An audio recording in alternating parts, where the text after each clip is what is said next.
रिया, यह क्या हो रहा है? मुझे नहीं पता, लेकिन मुझे थोड़ा अजीब सा महसूस हो रहा है। दोनों ने जल्दी जल्दी ठेले से दूर जाने की कोशिश की, लेकिन जैसे ही उन्होंने ठेले को देखा, वहां कोई नहीं था। घर लौटने के बाद रिया और अनुष्का के साथ डरावनी घटनाएं होने लगीं।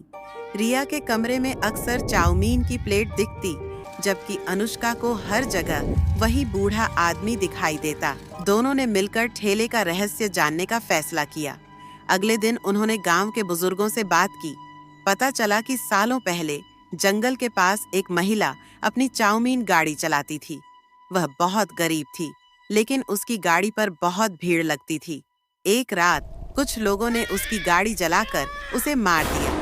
तब से उसकी आत्मा उस ठेले के जरिए अपनी भूख को शांत करती है।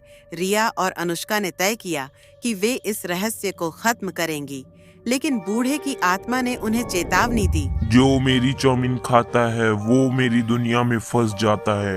अब तुम मेरी दुनिया का हिस्सा हो, तुम वापस नहीं जा सकती। रिया और अनुष्का की मजबूरी ने उन्हें उस भूतिया ठेले के रहस्य का सामना करने पर मजबूर कर दिया था। वे दोनों डर तो रही थीं, लेकिन अपनी परिस्थितियों से बचने का कोई और रास्ता भी नहीं था। उन्होंने गांव के एक पंडित से मदद ली, जो आत्माओं और अजीब घटनाओं के बारे में जानते थे।